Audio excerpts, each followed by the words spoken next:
Hello students, I am Pooja Surya and welcome to my YouTube channel. आज की class में हम पढ़ेंगे अबाउट द कैपिटल बजटिंग।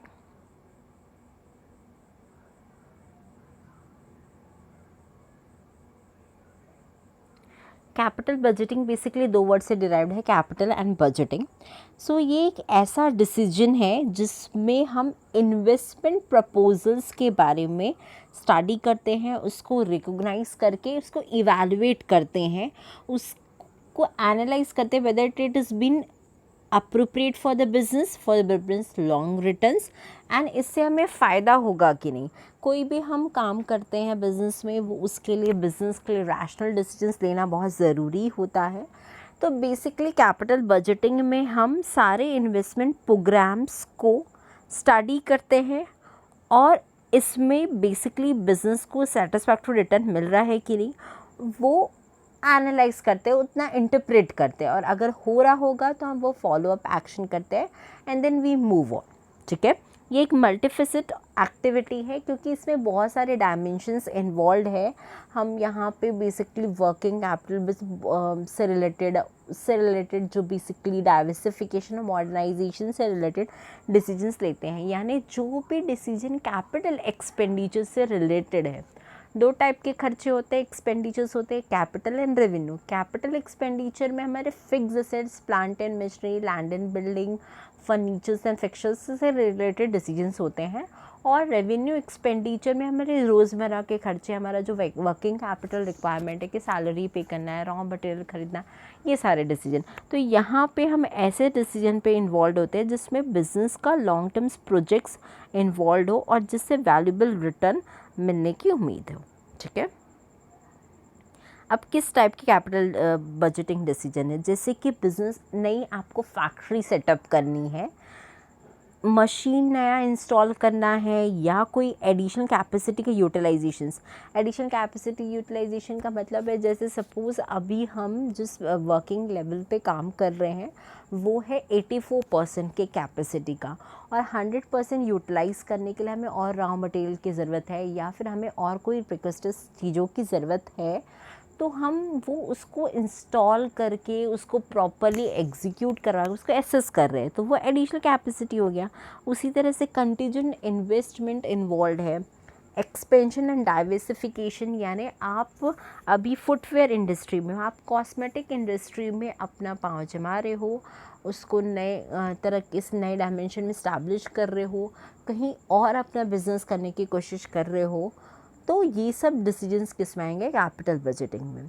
आप रिप्लेसमेंट और मॉडर्नाइजेशन पे काम कर रहे हो कि आप नहीं एक मशीन इंस्टॉल कर रहे हो जो पुरानी मशीन को रिप्लेस करेगी और अच्छा आउटपुट देगी। जैसे पुरानी मशीन है, वो सपोज़ आइसक्रीम मैन्युफैक्चरिंग यूनिट है, उसमें हमारी जो पुरानी मशीन है उसमें एक बार में 1 घंटे में सपोज़ 100 आइसक्रीम्स बनती है।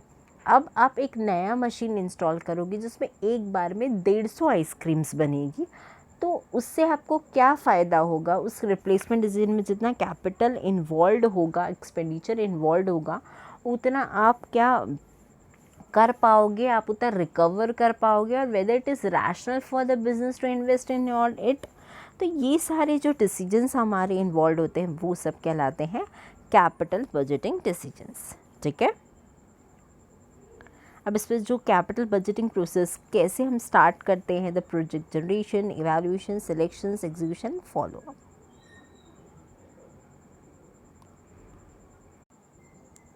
Let's see in detail.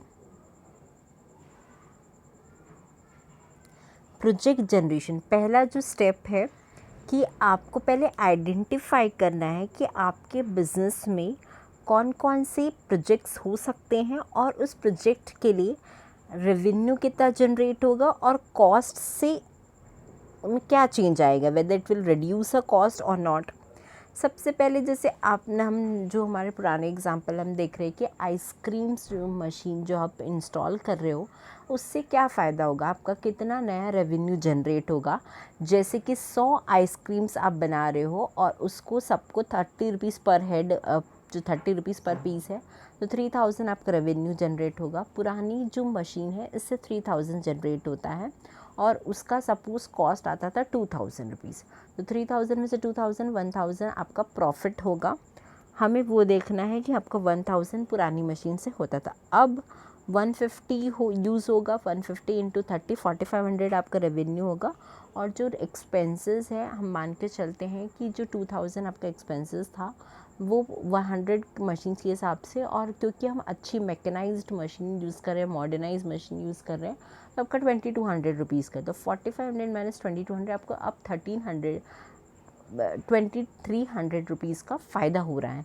तो इस तरीके से आप अलग अलग वे में एनालाइज कर सकते हो चीज़ों को कि जो नया मशीन इंस्टॉल होगा या आपका जो कैपिटल बजटिंग डिसीजन होगा उससे आपका रेवेन्यू और कॉस्ट पे क्या डिफरेंस आएगा। प्रोजेक्ट को इवैल्यूएट करना है, मतलब हर लेवल पे उसकी फिजिबिलिटी स्टडीज़ करनी है कि वो क्वांटिटेटिव और क्वालिटेटिव नेचर में किस तरीके से खरा उतर रहा है। जैसे क्वांटिटेटिव नेचर में किस तरह से कैश फ्लोज है और कितना कैश फ्लो है, क्वालिटेटिव नेचर में risk factors and basically discount rate को इवैल्यूएट करना है। ठीक है, तो हर लेवल पे आपको प्रोजेक्ट को क्या करना है, इवैल्यूएट करना है। प्रोजेक्ट सेलेक्शंस में बेसिकली किस पे काम करना है कि screening and selecting the project. Screen आप कैसे करोगे, ये टॉप मैनेजमेंट भी कर सकता है या बॉटम लेवल ऑफ मैनेजमेंट भी कर सकता है। प्रोजेक्ट को सेलेक्शन करने के लिए हर लेवल पे स्क्रीनिंग इवैल्यूएट करना है, और उसमें से प्रोजेक्ट्स को, कौन से प्रोजेक्ट को आपको अटेन करना चाहिए, और फाइनल अप्रूवल तो वैसे तो टॉप मैनेजमेंट्स के द्वारा ही दिया जाएगा कि अलग अलग जो अथॉरिटीज़ डेलीगेटेड है कि हाँ this project should be selected on the cost benefit analysis. जैसे यहाँ पे इस फिगर में दिया हुआ है कि आपको कॉस्ट कम लग रही है इसीलिए आपको इसको सेलेक्ट कर लेना चाहिए, तो ये भी एक क्राइटेरिया हो सकता है। अलग अलग क्राइटेरिया के बेसिस पे प्रोजेक्ट को या तो सेलेक्ट किया जाएगा, अप्रूव किया जाएगा, या तो रिजेक्ट हो जाएगा। नेक्स्ट, अब सेलेक्ट हो गया है प्रोजेक्ट, अब उसका एग्जीक्यूशन का काम है। आपको प्रोजेक्ट के लिए पैसे अरेंज करना है, आपको कैसे बनाना है, कैसे तैयार करना है, पूरी तरह से वो फंड प्रॉपर्ली एलोकेटेड हुआ है कि नहीं, जहाँ ज़रूरत थी वो सब का काम हम देखेंगे। ठीक है, तो बेसिकली फंड्स का एलोकेशन का काम होगा फंड्स एग्जीक्यूशन में। नेक्स्ट, अब फंड एग्जीक्यूटेड भी हो गया, अब आपको क्या करना है, इनिशिएट करना है, प्रोजेक्ट स्टार्ट कर देना है।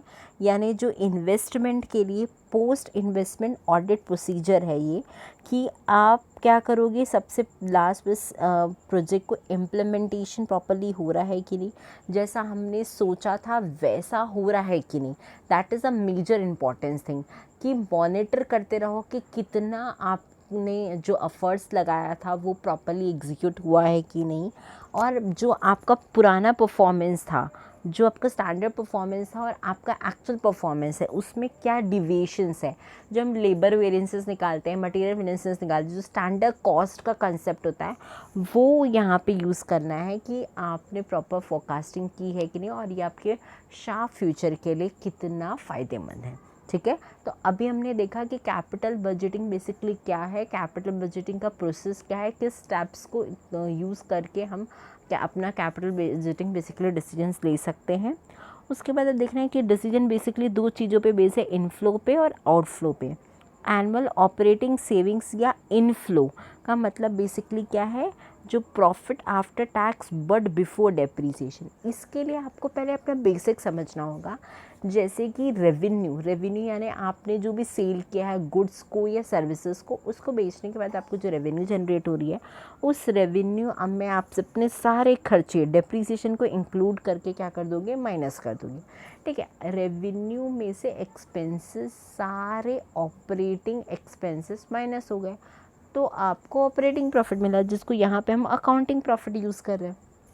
अब इस अकाउंटिंग प्रॉफिट में जो भी टैक्स डिडक्ट होता है वो भी आपने माइनस कर दिया, तो यहाँ पे टैक्स भी माइनस हो गया, तो आपको प्रॉफिट आफ्टर टैक्स मिल गया। बट यहाँ for the purpose of financial management, जब हम ऑपरेटिंग सेविंग्स की बात करते हैं तो हम उसमें डेप्रीसिएशन को क्या कर देते हैं, नहीं इंक्लूड करते। अभी हमने माइनस किया था इसमें सारे एक्सपेंसेस को, तो हम वापस इसमें प्लस क्यों कर रहे हैं, we want that profit which is after tax but before depreciation, इसलिए हम वापस से डेप्रीसिएशन को क्या करते हैं, ऐड कर रहे हैं, क्योंकि डेप्रीसिएशन एक नॉन कैश एक्सपेंसेस है, हमारे जेब से कोई पैसा जाता नहीं है, ठीक है। एक्सप्लिसिट कॉस्ट, इम्प्लिसिट कॉस्ट हम पढ़ते हैं। एक्सप्लिसिट कॉस्ट मतलब हमें बाहर में किसी व्यक्ति को पैसे देने पड़ते हैं, यानी अगर सपोज़ मैंने किराए पे गोडाउन लिया है तो मुझे अपनी जेब से उस पैसे देने पड़ेंगे उसके लिए। लेकिन अगर मैं खुद के घर में एक कमरा एज अ गोडाउन यूज़ करती हूँ तो वो इम्प्लिसिट कॉस्ट है, क्योंकि मैं उसका जो पेमेंट है मुझे किसी को करने की ज़रूरत नहीं है। तो यहाँ पे क्योंकि डेप्रीसिएशन एक नॉन कैश एक्सपेंसेस है, उसके लिए हम अपना कुछ पेमेंट नहीं करते हैं, तो इसीलिए हम इसको वापस इसमें जोड़ देते हैं and we get a cash inflow. इस तरीके से हमें पैसे मिल रहे हैं। अब आउटफ्लो यानी आपके पास से पैसे जा रहे हैं, आपका खर्चा हो रहा है, तो खर्चा के लिए क्या, आपने जो इंस्टॉलेशन चार्जेस किया है, जैसे अपने मशीन का installation charges plus working capital requirement, working capital requirement में रॉ मटेरियल से रिलेटेड सैलरीज, ऑफिसेस और जो भी एक्सपेंसेस है वो सब, plus proceeds of sale of old assets. अगर हमारा जो सपोज़ आपने पुरानी गाड़ी बेच के, पुराना जो ट्रक जो है कंपनी का वो बेच के नया ट्रक खरीदा है, तो उसका जो डिफरेंस अमाउंट होगा वो एज अ इन्वेस्टमेंट इसमें ऐड होगा कि कितना आपको खर्चा करना पड़ा है to get out this present investment, ठीक है। तो इनफ्लोस और आउटफ्लो पे ही बेसिकली हमारा दो कंपोनेंट्स है जिस पे कैपिटल बजटिंग डिसीजन बेस्ड है, ठीक है। हमने ये देख लिया। अब हम देखेंगे क्या मेथड हम यूज़ करेंगे for the capital expenditure proposal. तो दो मेथड है, एक ट्रेडिशनल मेथड और एक मॉडर्न मेथड। ट्रेडिशनल मेथड में बेसिकली दो मेथड है, pay back period method, accounting rate of return method. Modern में unadjusted return of investment method, present value method, net present value में discounted profit and so many, there many methods, but क्योंकि हम यहाँ पे basic जो important methods है जो सबसे ज़्यादा यूज़ होते हैं उस पर डील करेंगे। नेक्स्ट क्लास में हम देखेंगे कि ये सारे मेथड्स को का मतलब क्या है, इसका प्रैक्टिकल यूटिलिटी कहाँ है, इसके एडवांटेजेस क्या है, इसके डिसएडवांटेजेस क्या है। तब तक आप इस कैपिटल बजटिंग के टॉपिक को बहुत अच्छे से क्लियर समझ लीजिए और don't forget to like, share, comments, subscribe and share. Thank you.